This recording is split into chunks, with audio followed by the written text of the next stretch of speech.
멸종 위기종인 팔색조가 우리나라에서는 제주 지역에서 가장 많이 번식하고 있는 것으로 나타났습니다. 지난 10년 동안 이 제주도 전역에서 이 팔색조의 번식 과정 또 생태 환경을 연구한 끝에 얻은 결과라고 하는데요.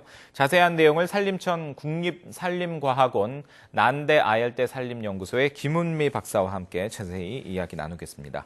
김 박사님 안녕하십니까? 네, 안녕하세요. 네. 흔히 다양한 매력을 갖춘 사람을 팔색조 같은 사람이다 이렇게 이제 말하곤 하는데요. 먼저 이 팔색조가 어떤 새인지 좀 자세히 알아볼까요? 네, 팔색조는 이름에서 알 수 있듯이 몸빛깔이 8가지 이상인 아름다운 새입니다. 우리나라에는 5월 중순에 찾아와 여름에 번식을 하는 여름철새로 몸 길이는 약 18cm 정도고요. 우리나라를 비롯하여 중국, 대만, 일본 등 동북아시아에서만 번식을 하며 현재 월동지는 보르네오만이 확인되고 있습니다. 예. 울창하고 습한 계곡이나 숲에서 살아가고요. 바위나 나무줄기, 경사면 등의 둥지를 짓습니다. 예. 그리고 땅 위에서 지렁이 등을 잡아먹고 새끼들에게도 대부분 지렁이를 먹이고 있고요. 3개에서 6개의 알을 낳고 13일 정도 알을 품으면 새끼가 부화하고 네. 새끼가 부화한 후 13일 정도 먹이를 받아먹고 자라 둥지를 떠나게 됩니다. 예. 그 말씀하시는 동안에 그 화면 영상으로 지금 팔색조 모습이 나갔는데요. 굉장히 이제 색깔이 좀 화려하고 눈에 띄는 그런 특징이 있는 것 같습니다. 근데 이게 지금 멸종 위기에 놓여 있다고 하는데요. 네. 전 세계적으로 어느 정도 그 분포되고 있는 상황입니까? 그렇다면요.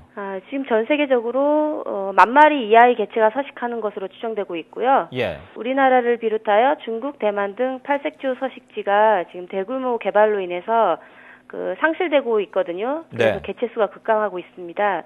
그 서식지 자체가 동북아시아에 한정돼 있고 전 세계적인 개체 수도 많지 않지만 앞으로 개체 수 감소가 지속적으로 진행될 가능성이 높아서 국제적인 멸종위기종으로 지정되어 보호를 받고 있는 실정입니다. 예. 그 팔색조가 여름철새이기 때문에 우리나라로 날아오는 이 시기 때 좀 볼 수 있을 것 같은데요. 주로 어떤 지역에서 번식을 하고 있습니까? 우리나라에서는 제주도를 포함해서요. 거제도, 남해, 보길도 등 남서해안 섬에서 주로 번식을 하고요. 예. 한평, 대전, 서산, 광릉, 수목원 등 내륙 지역에서도 번식이 지금 확인되고 있거든요. 예. 네, 팔색조는 울창하고 습하며 사람 접근이 거의 없는 계곡이나 숲에서 번식을 해요. 5월 중순에 찾아와서 짝을 찾는 소리를 하며 돌아다니고요. 6월부터 알을 낳기 시작합니다. 네. 3개에서 6개의 알을 낳는데 평균 4.5개 정도고요. 약 26일 정도 알을 품고 새끼를 먹인 후 둥지를 떠나게 됩니다. 예. 새끼 먹이 중 80% 이상이 지렁이고요.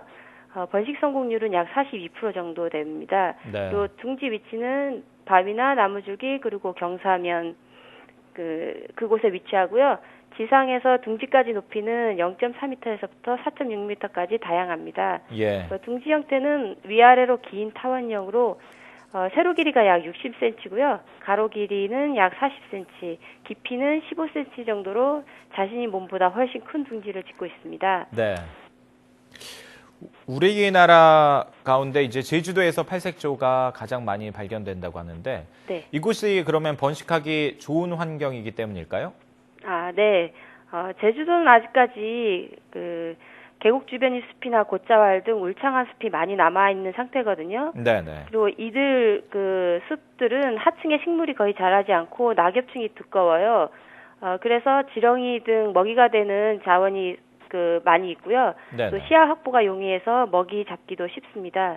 특히 계곡 주변 숲은 내부로 진입하기가 어려워서 사람 접근이 거의 없고요. 또 비 올 때만 흐르는 건천이지만 항상 습하기 때문에 번식 조건이 좋습니다. 예. 이 제주 지역의 생태 환경이 잘 유지돼서 이 팔색조의 개체 수를 계속 이제 유지할 수 있었으면 좋겠는데 앞으로 그러기 위해서는 어떤 노력과 연구가 필요할까요? 제가 10년 동안 팔색조를 연구하면서 서식 환경의 변화가 진행되고 있다는 생각이 들거든요. 네. 따라서 변화된 환경에 대한 모니터링이나 서식 조건에 대한 연구가 진행될 거고요. 지금 60상이 확인되었는데 이는 접근 가능한 지역을 대상으로 조사를 실시하였기 때문에 누락된 번식지도 많을 것으로 생각되거든요. 네. 따라서 번식 생태 관련 정보를 가지고서 GIS 시스템을 접목시켜 좀 더 과학적인 개체수 추정을 해볼 생각입니다. 네, 알겠습니다. 지금까지 산림청 국립산림과학원 난대 아열대 산림연구소의 김은미 박사와 이야기 나눴습니다. 오늘 말씀 잘 들었습니다. 네, 감사합니다.